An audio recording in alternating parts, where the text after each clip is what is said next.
Welcome to Seek Reality with Roberta Grimes.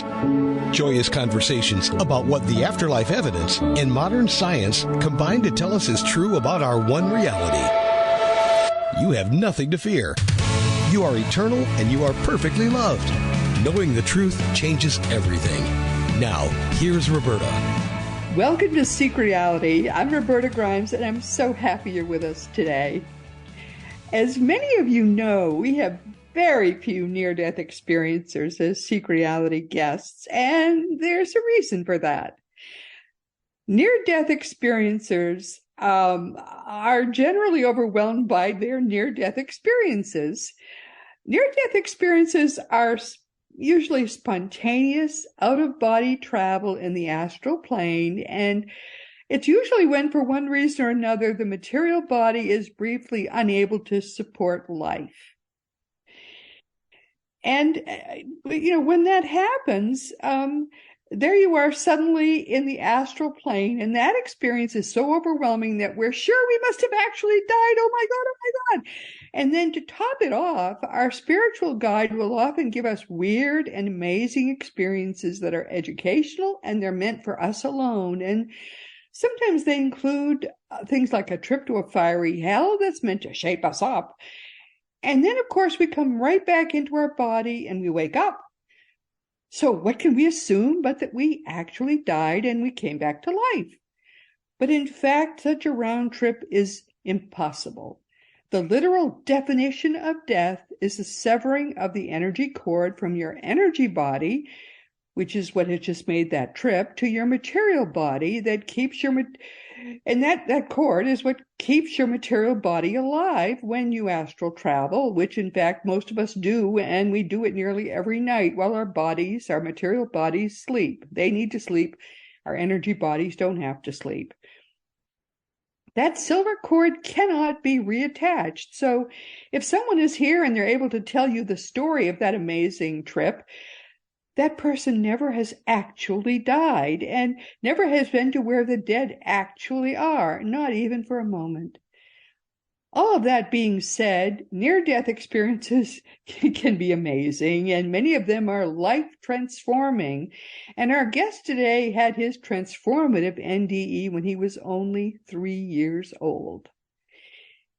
Jacob Cooper is with us today for the third time.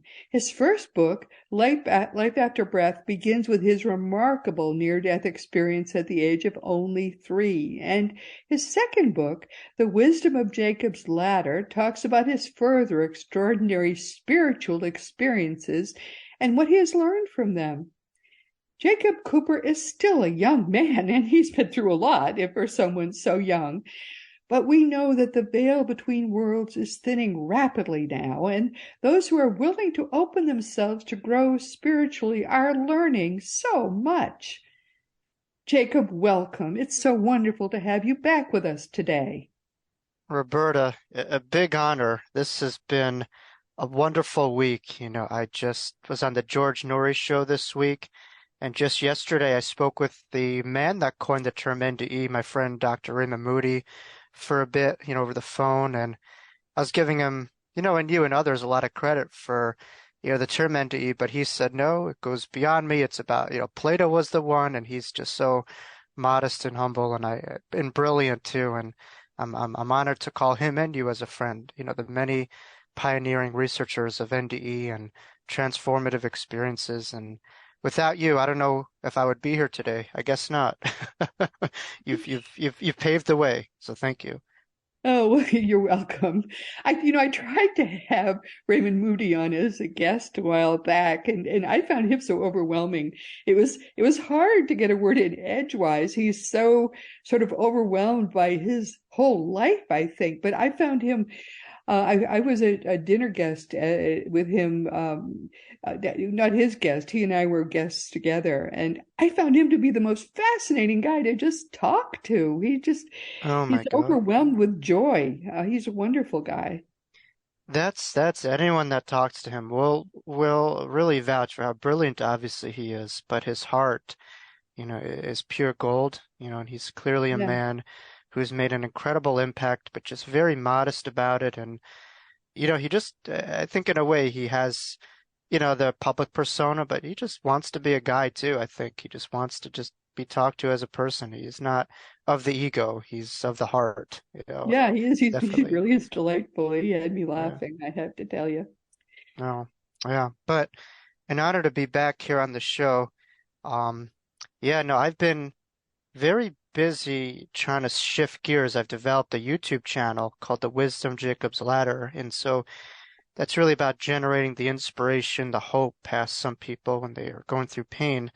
But now my focus is really tied into my NDE and really getting to know the brain and understand the brain and how to utilize all parts of our toolbox in this life, to really enhance our experiences. So that's been my real focus the last, recent couple of weeks.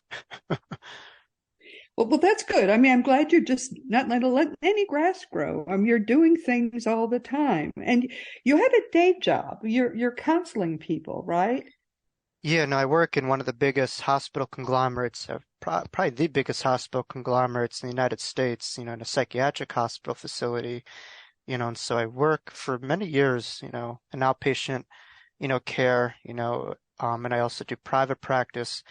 So, I think, and I'm sure you could agree with this, in life, I think there's two roads we could take. We could think that life is for me, or life is about really the ripple effect and really connecting to others and giving to others. And so many people try to search for God and try to find God, and others just help out others and recognize that that's the God realization, is just giving and enriching someone's life. And that's to me the embodiment, the personification of the divine, if you will, the giver of life, when people experience absence of it. And certainly I myself have had this transformative experience and I could easily just hold on to it, but I try to give back that insight every day in any way that I could from the ground up to others.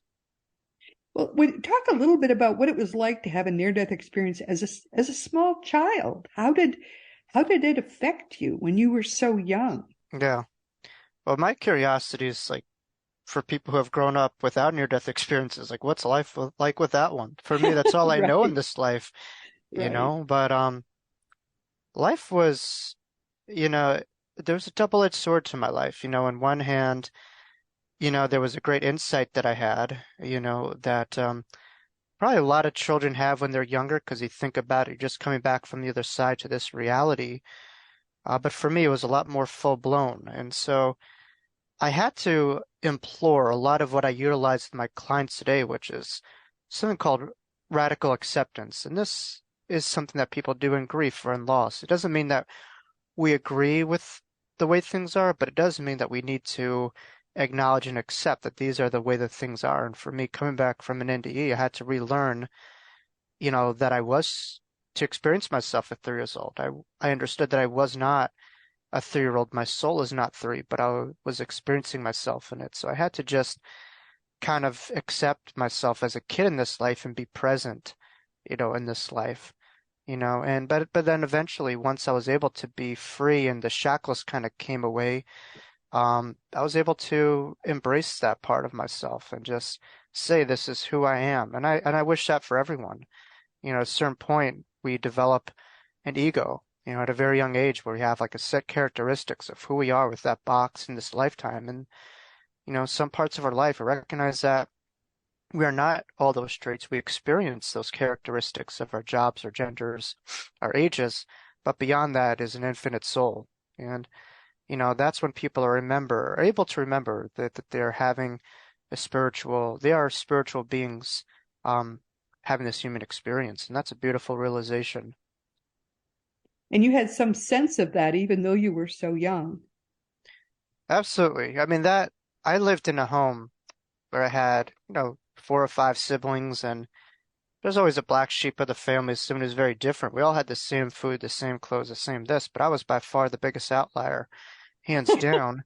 You And were the just, black sheep of the and family. I just, and love it. just, you just have to, for me, as a therapist, what keeps me going is to know the why. Like, why did things happen? Why was I like that? And, to me, I think the near-death experience, sparked a lot of resistance against the way that things were. It's hard for me to accept myself as a kid still. It was hard for me to accept that, I was just this small child and the world was seeing me this way. There was a part of me that knew that I was this old soul, but I had to learn again how to accept. It doesn't mean that I agree with it, but it does mean that I had to accept the way things are. And I found within my practice with my clients, the most successful people of this reality to me are the most adaptable.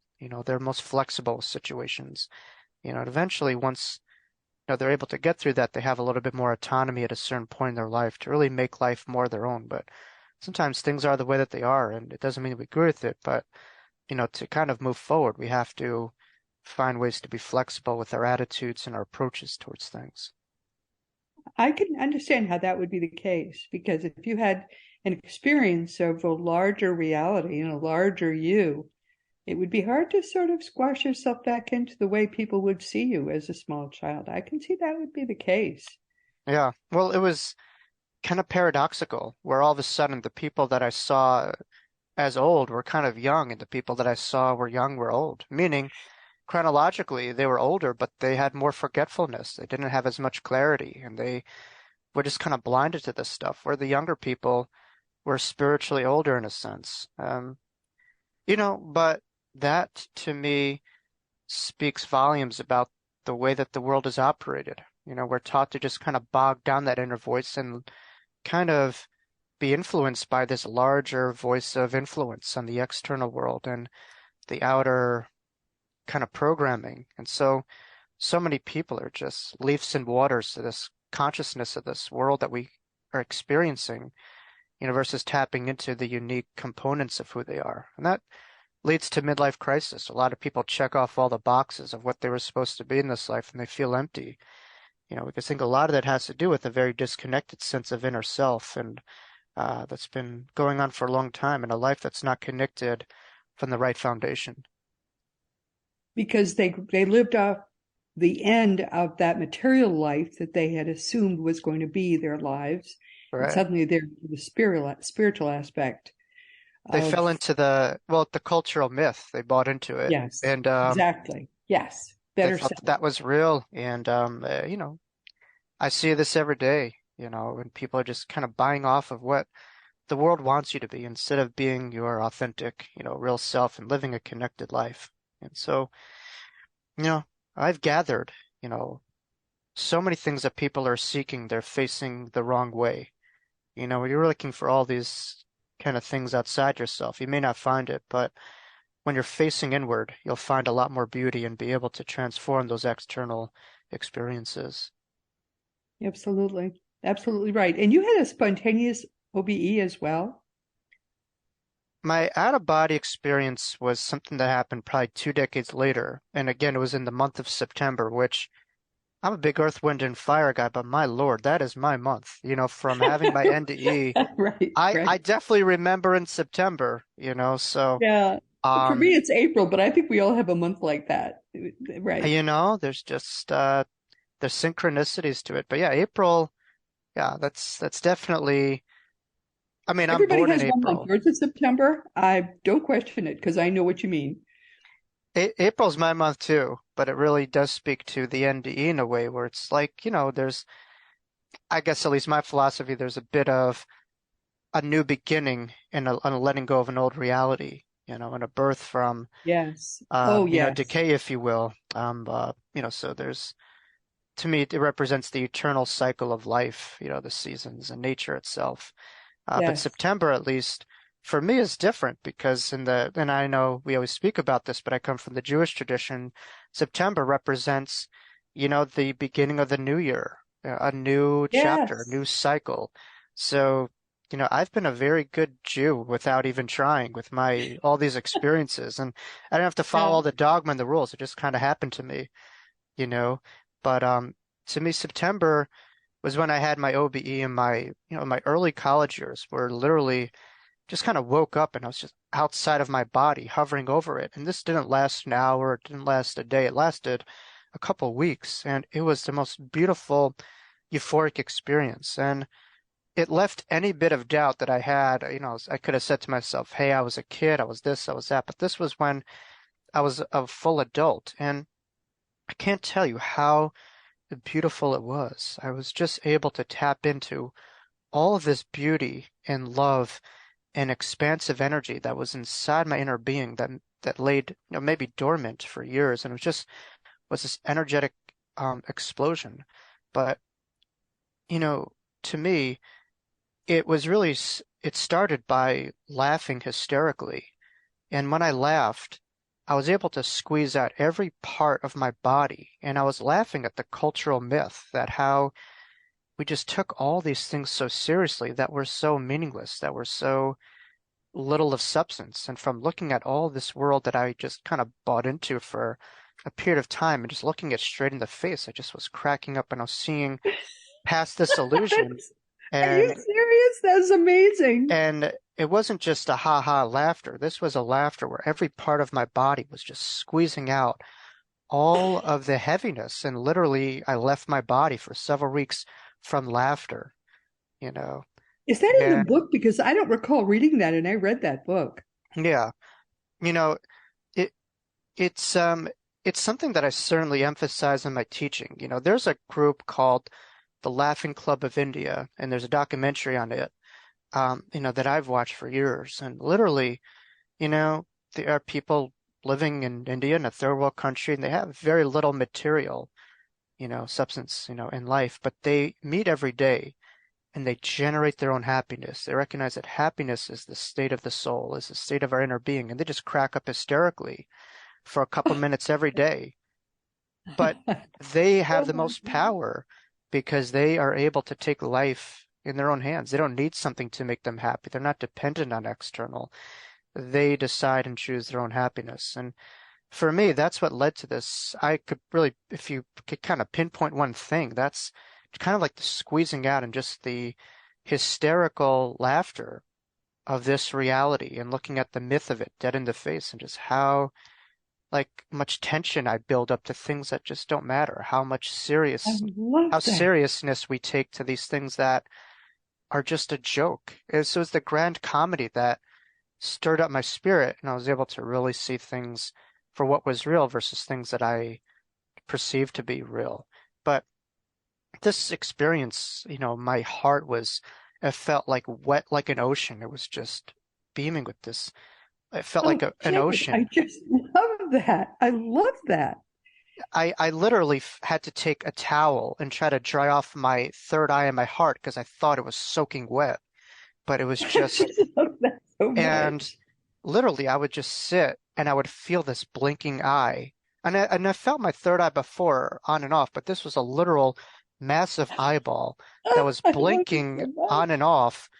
And I was like, what is this, like a psychotic episode? Is this a manic phase? No, this was just myself taking away all these shackles of tension or stress or anxiety and just being fully free and unencumbered. And it was, and this is why I do what I do, because I don't want to hold on to these things. I want people to experience what I had and just how beautiful life really is when you take away all the other barriers of what we identify life as. Out of pure joy. I just love that so much. Hysterical laughing, like hysterical, where it wasn't just, most people when they laugh, it's just from kind of like the neck up. It's not from a full body laughter, where when you really laugh, you squeeze out all of the organs in your body and all of the stagnant energy. Yeah. And it could be a great liberating factor. And you just recognize how tight we mostly are. Majority of people are very stuck in their left brains. They're not really in their full being. They're really just kind of stuck in their heads, if you will. So when you're able to totally get it, because I've had this experience too, and I thought I was going bad. It's not just you, Roberta. I know, and some will refer to it as Kundalini experience, but that has like a lot of yoga to kind of. I just think it's just an explosion of your inner being showcasing and shining itself when it may have been dormant or bogged down or minimized in this life through the world taking over your soul instead of your soul taking over the world. When you go mad with joy, I know that and exactly how that feels. I didn't light up any Timothy Leary stuff either. No, nothing like that. You just go mad with joy because this world is so temporary and so precious. it's just so little compared to what really is true. Right. Yeah. And I know now everyone wants. I can understand, for a lot of people, they want to experiment with hallucinogenics, LSD But or they don't need DMT. them because what's true is so much better than that. Yeah, That's and wonderful.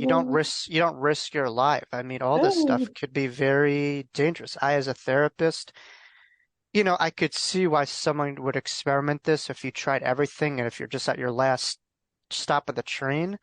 I know Netflix had a documentary on it called like The Last Shaman, of someone who was like basically suicidal, and he experimented with this stuff. And for some, it could really be impactful. For a lot of people, it could lead to death or, just disease or just a you lot don't of even need psychotic that. episodes. That's what No, you discovered. You don't even need it. That's no, the thing. because that's a tool, but you have all that inside of you. Yes, And yes, so yes, the new age has been kind of cultish. It's almost like religion, where people associate the tools with synonymous of spirituality, like burning incense or chanting or doing all these kind of same 5 or 6 things that everyone does not make you spiritual. These are tools of yes. expansion, but they themselves are just tools, and so I think people need to get back to that they have all this inside of themselves, and to differentiate the tools that they use versus who they are as truly spiritual beings. Is you don't need to have all these tools to identify yourself as spiritual. Those are tools, but they're not of itself spiritual. Absolutely. Oh, I'm so happy for you, Jacob. That Yeah, is it's wonderful. it's funny that people run away from religions, but the New Age has become almost like a religion. It's just like you do like these 5 or 6 things, and it's all kind of the same. But you need to be able to disattach from it and recognize that these are just means to an end. But who we are and the lives that we live in our essence is the most spiritual thing that we can do. Yes, yes, So totally, totally true. Oh, going I'm to a so yoga happy. class or all this stuff does not make you spiritual. It could be a tool for it, but you don't need a yoga voice to call yourself spiritual. So did you learn to go within with at will? With time, yeah. I mean, I've used a lot of tools of exploration, and to me, they're all just really able to get back to that expansive self. But for me, at least, what works is elements. I've found that going from within, I've been able to really feel my own elements. I believe we all have elements of earth, air, fire, water, and ether. And some souls have more of a dominant expression, of energies. Some have more earth energy, they're more grounded. Some are more air, they're more intellectualized or expressive. Some have water, they're more dominant in their fluidity and emotional expression. Some are fire, they're more initiative, and they like to take charge and lead. And I think we all have parts of that within, our soul's personality and energy. But I think what's important is to kind of learn how to feel those elements and to learn how to channel. And so from going from within, and my OBE really helped me feel those elements that we have at our core. I was able to feel fire, water, air, all these things. So, in the English language, we say, oh, that person is hot-headed or that person is cool-headed. Why do we decide those words? Where does that come from? And to me, that means when someone's hot-headed, it literally means that the fire energy is really overtaking, their head. But someone's cool-headed, they're able to really balance and they're able to keep a lot of the fire in the belly and, a cool-headedness. So it really has to do with learning how to balance your energies on the inside of yourself. And if you're able to do that, it's like, wow, life has a whole new gear. But most people are very imbalanced. Most people are very, what's called fire up, water down. You want to be water up Right, and fire down. right. Well, I've learned to have these experiences by myself because my family doesn't understand it, and they don't need to. So I just have them with my guides, and we're happy together. We have a whole separate life, but I know exactly what you went through. It makes me happy just You, thinking you about it. have to be very careful with who you decide to talk about these things because Right. others could really, with their own judgments, or their own misunderstandings, could really, invalidate, your experiences. And then you'll just kind of feel shame or just kind of down about it. But that has more to do with other people's relationship with the unknown. That's Um, right. That's right. So I just don't talk about it, but except to the world, but I don't talk about it to my family because but they accept me, but they have their own lives. But nonetheless, that's wonderful. And you've said you have a male and a female guide that you have relationships with too, and I have a male and a female guide that I'm close to as well, especially. But I know I have a bunch of others I don't know them personally.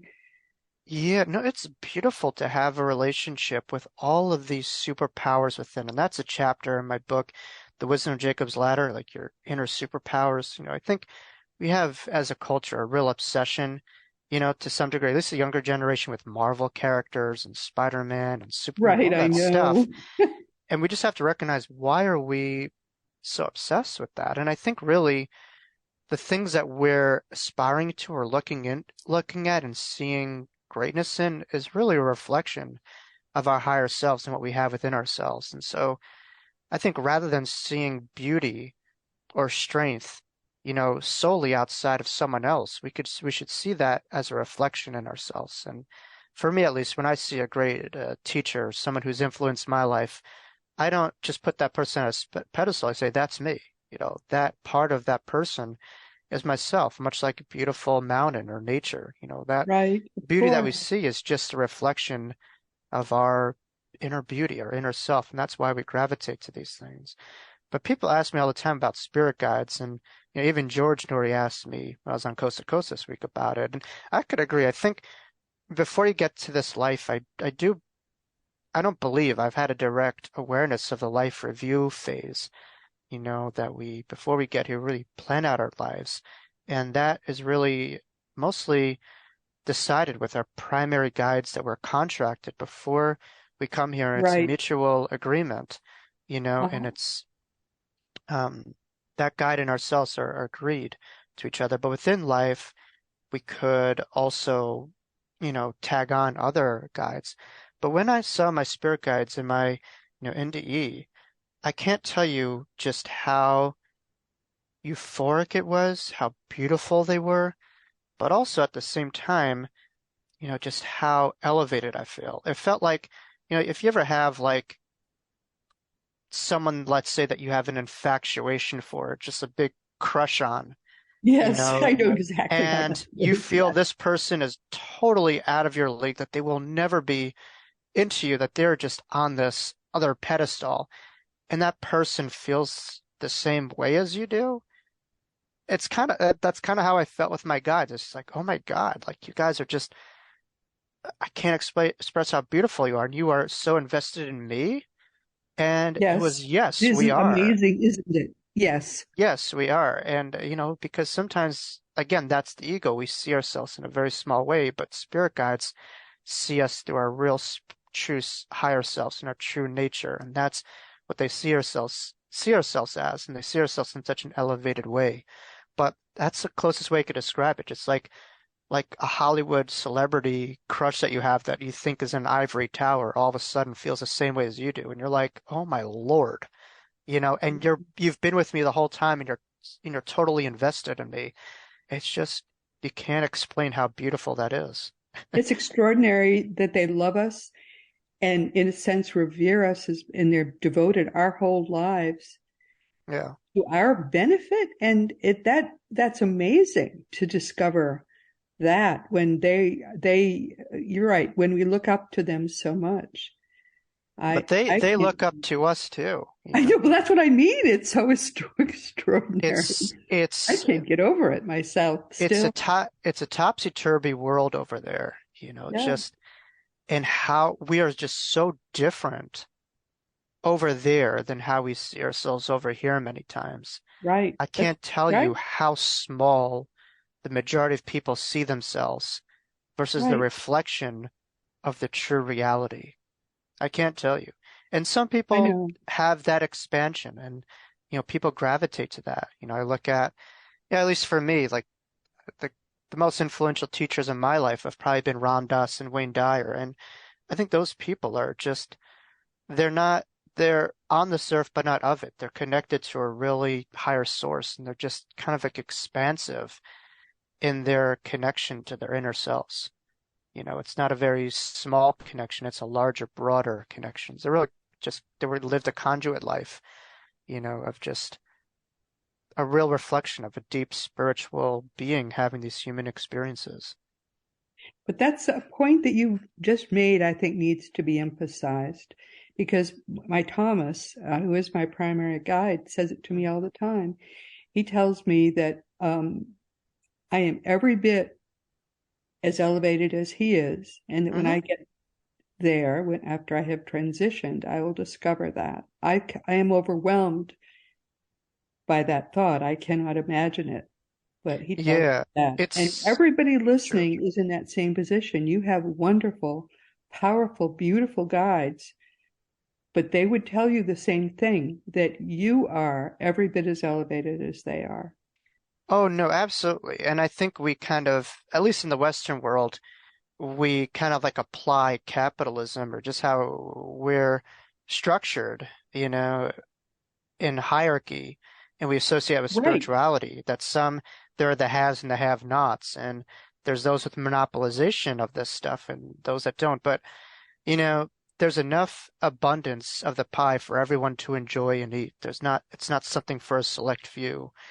And so sometimes you just kind of like associate material wealth and how some people have a lot of it and some people don't, and we just feel degraded and just say, oh, that's for the 1%. But no, we all have abundance. We all have expansiveness, and it's not just for a select few. It is innately our reflection of who we all are. The difference is that some people remember that, they expand on it, but at the end of the day, you burn all the other stuff away. That's all that's left of every being. When I say at the end of each of these broadcasts that you are a beautiful, powerful being, I really mean that's really true. I'm not just trying to stroke you. You are really, really that wonderful. You just don't know that right now. And you will know that when you have transitioned, you will know that. So try to live up to who you really are. I think also we could really have a knowing of that in this life too. There's some droplets of that we could experience in our reality. And, certainly these transformative experiences, could accelerate that awareness. But, I think you can have, or you don't need to have these experiences to remember who you are. I think really it's just finding deeper ways to connect to the divine spark within. We all have it. And I think really we just have to expand it. And that's kind of in the podcast, I started speaking about the brain a little bit, because at least for me, the last part that led to my NDE was my brain, suffocating due to deprivation of oxygen. And that's when I felt my brain literally crack open or snap in half. And that's when God in the spirit realm, came in. And for me, I've just been on a fascinating journey to understand, okay, our brains are the filter of our lives, but they're not the producer. But if they are the filters, how do we clean it? How do we maximize it? And so for me, I've really been focusing a lot on the body and the brain, because these are tools that we have. And if we're able to really learn how to kick those into high gear, we could really elevate our lives to really have a clear filter, to allow the spirit to really move through the body and the brain a lot easier. Well, and in some ways, actually, our brains can even block our ability to be spiritual. We can, our beliefs can get in the way sometimes, because our science teaches us so much that is really not true. Scientists are quite stubborn about that. They believe, for example, that the brain generates consciousness, and it doesn't. Oh, sure. Yeah, the material reductionism kind of thing, where you just reduce everything to its purest form. There's nothing but, but what I would say is when you really are able to really have a lot of neural behaviors and learning how to take really good care of your brain, it could really help, in terms of, For instance, there's a part of the brain called the prefrontal cortex, which has to do with self-awareness. Yes. And they find meditators versus non-meditators have much more developed prefrontal cortexes than Which those is that good. don't, which is amazing. It means you're living in awareness. You're living, aware. And there's other parts of the brain that have to do with abstract thought and, all these things that we're talking about. So, this inner practice is not just woo-woo. It has, over the last 10 or 20 years, there's really been tangible evidence through Harvard hard neuroscience that there's an association of spiritual practice and meditation and the impacts in our brains, and how that could really impact our everyday lives. Which is that's very comforting and exciting to hear. I mean, hopefully science will begin to be aware of the fact that the brain doesn't generate consciousness, Right. but it is a kind of filter, a kind of receiver. And if they start treating it that way, perhaps we can become more effective in terms of our spiritual growth. That would be a wonderful thing. Yeah. We're coming toward the end of our time. I can't believe it's gone so fast. But what do you want people to take away from our conversation today, Jacob? I want people to be and learn how to be comfortable with the unknown. I think, we might have spoken about this before, but our world would not be known as it is if people didn't dare to expand what they know and to explore, and so many people will just hold on to this box of what they know and they will just push away what they don't know. And I think for us to really grow, we have to make friends with the unknown. And I know in your channel, it's making this great unknown to be more known, to be more familiar.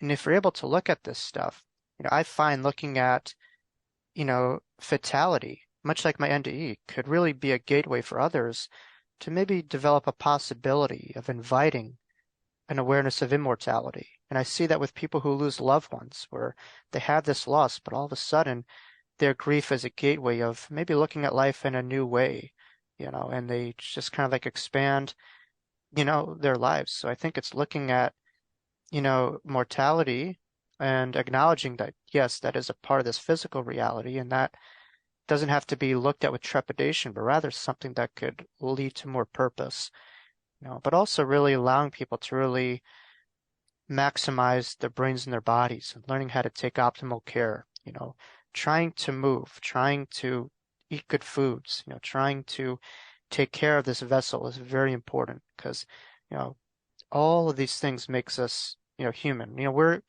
We are just spirits in this body, but we really have to maximize this body as much as we can. And you'll find that your lives will really take a whole new gear with simple shifts of self-care and self-love. That's a part of this experience too. This is a very brief experience, and what comes after it is extraordinary. Yeah. Jacob, big hug. I think you're just wonderful. What you're doing is beautiful work, and it's just begun. We've only just begun, as the comforters would say, right? So, Right. yeah. Big hug, dear. Big hugs. Thank you, Roberta. I appreciate this honored opportunity. We'll do it again soon. Thank you. Everyone, we've come to the end of our time. This has been Seek Reality with Roberta Grimes. I'm so happy you could be with us today. Please never forget that you are a powerful, eternal being. You never began and you never will end. And when you really get that, it changes everything in your life for the better. Next week, our guest will be Brenda Rice. She'll be with us for the second time, and Brenda is the guru of forgiveness.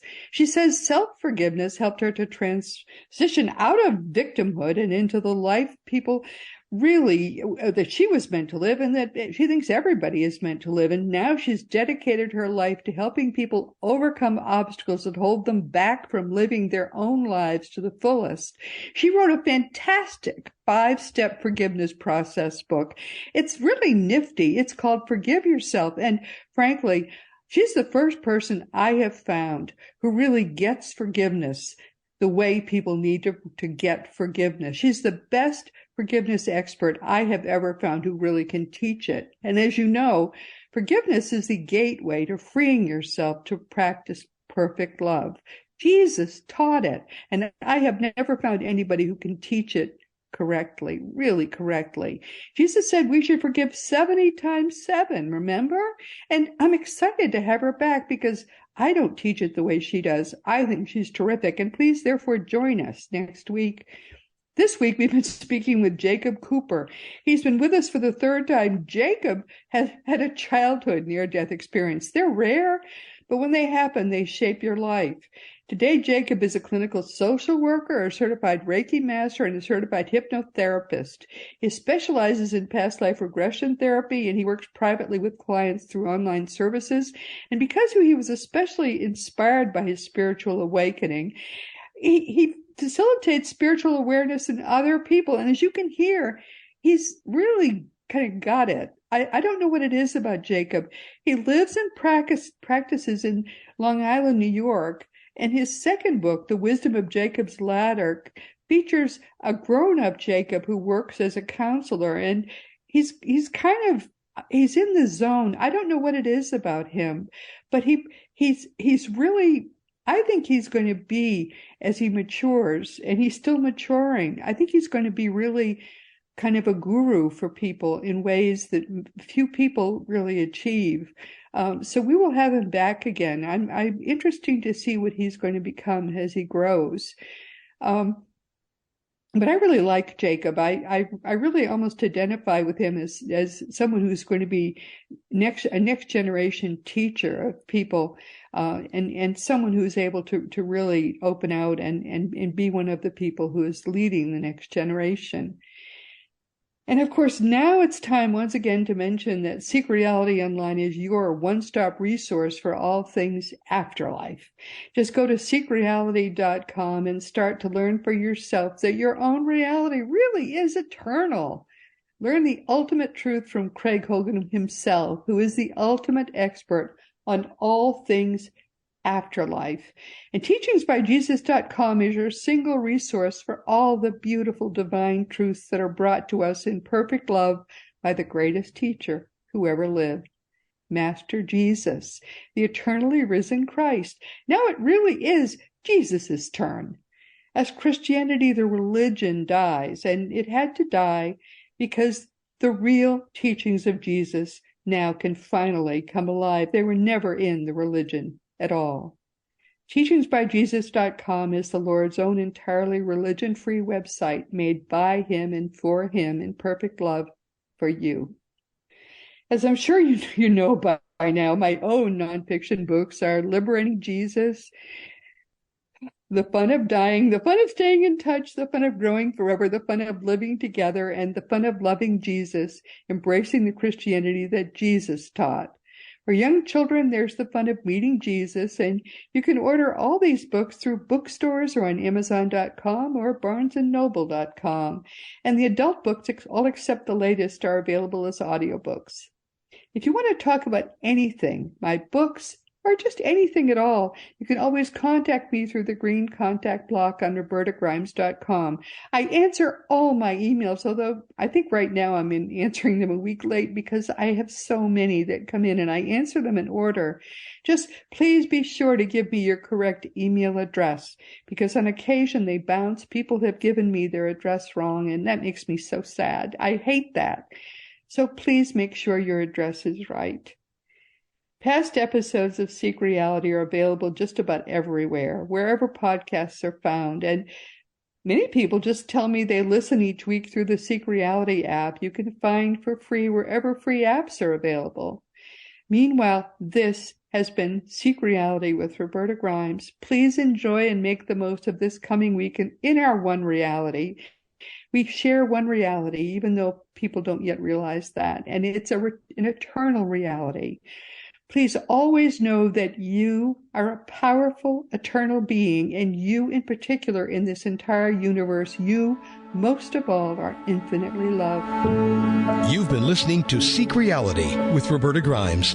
Roberta blogs and answers questions at RobertaGrimes.com. Join us every week as we explore what the afterlife evidence and modern science combine to tell us is true about the one reality we all share.